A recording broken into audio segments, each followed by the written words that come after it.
और गालियां खाई। हमने गांधी परिवार पर वीडियो बनाई, हमने गालियां खाई। हमने मायावती पर वीडियो बनाई, हमने गालियां खाई। हमने हिंदुओं पर वीडियो बनाई, हमने गालियां खाई। हमने मुसलमानों पर वीडियो बनाई, हमने गालियां खाई। अब तो गालियों की आदत सी हो गई है। तो अब हो जाइए तैयार फिर से, क्योंकि ये वीडियो कुछ लोगों के शरीर में घी का काम करेगी और कुछ लोगों के मिर्च का। पर हमारा काम है सच्चाई से आपको रूबरू करवाना। आज की इस वीडियो में हम आपको बताएंगे सत्ता पाने का काला राज, जो मोदी जी बहुत अच्छे से खेल गए। आज से ठीक 7.5 साल पहले हुआ सत्ता संघर्ष, क्या याद है आपको? उस संघर्ष में भाजपा पर कब्जा जमाने के लिए आडवाणी और मोदी के बीच एक युद्ध छिड़ा था। सुलह समझौता राजनाथ सिंह ने करवाया था। नितिन गडकरी ने भी महत्वपूर्ण भूमिका अदा की थी।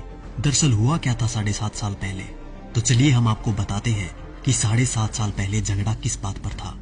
दरअसल बात ये थी कि लाल कृष्ण आडवाणी, जो कि भाजपा के सबसे वरिष्ठतम सदस्य हैं, उन्होंने भाजपा के सामने ये शर्त रखी कि वो उन्हें प्रधानमंत्री पद का उम्मीदवार बनाए। लेकिन नरेंद्र मोदी बिगड़ गए। नरेंद्र मोदी ने सीधी धमकी दे डाली कि अगला प्रधानमंत्री पद का उम्मीदवार उन्हें ही बनाया जाए, और वो भी इसी महीने। ये सुनकर सब सकते में आ गए। खबर जैसे ही दिल्ली पहुंची, आनन फानन में भाजपा हाईकमान की मीटिंग हुई। नरेंद्र मोदी और आडवाणी दोनों के बीच सुलह करवाने का प्रयास हुआ और अंत में ये निर्णय लिया गया कि चुनाव लड़ने के लिए धन की व्यवस्था आडवाणी और मोदी में से जो भी करेगा, पार्टी उन्हें ही प्रधानमंत्री पद का उम्मीदवार बनाएगी। अपने 12 साल के गुजरात के शासन के दौरान नरेंद्र मोदी की मित्रता कुछ बड़े उद्योगपतियों के साथ थी, जबकि आडवाणी के साथ ये सुविधा नहीं थी। धन की व्यवस्था करने में नरेंद्र मोदी सफल रहे। अब उसके बाद घटनाक्रम धीरे धीरे बदलने लग गया। पूंजीपतियों ने भाजपा के सामने शर्त रख दी कि भाजपा को तभी धन उपलब्ध करवाएंगे जब नरेंद्र मोदी को प्रधानमंत्री पद का उम्मीदवार पार्टी घोषित कर दे। भाजपा को पूंजीपतियों के दबाव के आगे झुकना पड़ा और नरेंद्र मोदी को प्रधानमंत्री पद का उम्मीदवार बनाना पड़ा। आडवाणी नाराज होकर कोप भवन में बैठ गए। उसके बाद धीरे धीरे घटनाक्रम बदला। लोकसभा चुनाव प्रचार के दौरान मुकेश अंबानी ने देश में 22 चैनल खरीद लिए।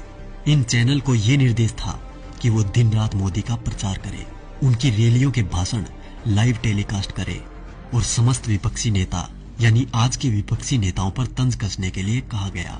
मायावती, अखिलेश, केजरीवाल, राहुल गांधी, सोनिया गांधी, लालू समेत तमाम नेताओं पर तंज कसने के लिए कहा गया। मीडिया ने ये काम बखूबी किया भी। तकरीबन 600 वेबसाइटों को मुकेश अंबानी ने खरीद लिया। नरेंद्र मोदी ने 400 रैलियां की थी। इन रैलियों का खर्चा अपने 67 पूंजीपति मित्रों के द्वारा उठाया गया। नरेंद्र मोदी को चुनाव प्रचार करने के लिए एक हेलीकॉप्टर दिया गया था। ये हेलीकॉप्टर चुनाव प्रसार के लिए अडानी ने दिया था। जैसे ही परिस्थितियां थोड़ी बदली, देश के प्रधानमंत्री मोदी जी बन गए। अरे मित्रों, मैं तो पीएम बन गया। पीएम बन के कैसा तन गया। ये विक्ट्री मेरी देखो, ये हिस्ट्री मेरी देखो, जैसे मॉडल मेरे गुजरात का। उसके बाद सिलसिला हुआ कर्ज उतारने का। तो सुनिए क्या क्या हुआ। अडानी को ऑस्ट्रेलिया के क्वींसलैंड शहर में खनन के लिए 600 करोड़ का कर्ज नरेंद्र मोदी ने दिलवाया। उनके पिछले 67,000 करोड़ के लोन को माफ कर दिया गया। मुकेश अंबानी को फ्री में 4G स्पेक्ट्रम दिए गए।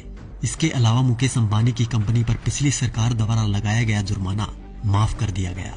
उनके भी कुछ कर्जों का राइट ऑफ कर दिया गया। दैनिक जागरण अखबार ने लोकसभा प्रचार के दौरान नरेंद्र मोदी का बखूबी साथ दिया था, इसलिए इस अखबार के मालिक को मोदी जी ने राज्यसभा में सांसद बना दिया। दैनिक भास्कर अखबार, जिसके मालिक वेदांता कंपनी है, उसको मोदी जी ने छत्तीसगढ़ में कोयले की खदान दिलवा दी। जी न्यूज, जिसने दिन रात नरेंद्र मोदी का प्रचार किया और आज भी कर रहा है, उसके मालिक सुभाष चंद्रा को भाजपा ने राज्यसभा सांसद बना दिया। और अब बात करें किसान और गरीब लोगों की, तो शायद उनके बारे में मुझे बोलने की जरूरत ही नहीं, क्योंकि सभी नेता कोई भी पार्टी का हो एक ही बात बोलता है, कर्ज माफ, लोगों को नौकरी और लड़कियों को सम्मान। तो क्या हुआ भाई साहब, कर्ज तो आप सभी का माफ हो ही गया होगा और नौकरी भी लग गई होगी, आराम से घर बैठकर खाने की। वैसे देखा जाए तो हम जवानों को इस फोन से फुर्सत मिले तब ना। 4G की लहर ऐसी आई है, हमारी आवाज तभी निकलती है जब टिकटॉक और PUBG बैन हो जाए। वैसे भी टिकटॉक के बैन होते ही अंबानी ने 5 बिलियन का ऑफर दे दिया टिकटॉक को कि हमें बेच दो, हम खरीद लेंगे। और रही बात PUBG मोबाइल गेम की, तो PUBG बैन होते ही खबर आई कि हम फौजी गेम मैदान में उतार रहे हैं। अच्छी बात है, मेक इन इंडिया होना भी चाहिए, पर शायद अब इस गेम से युवा गलत दिशा में नहीं जाएंगे, क्योंकि इसको गंगा के जल से धोकर लॉन्च किया जाएगा। तो देखा दोस्तों, ये थी खबर। बाकी जो मीडिया दिन रात आपको दिखाता है वो तो सिर्फ उसका प्रचार है। साथियों, ये खबर हर फोन में होनी चाहिए, जिससे कि बीजेपी की इस करतूत का सबको पता चल जाए। देश हित के लिए जनहित में जारी।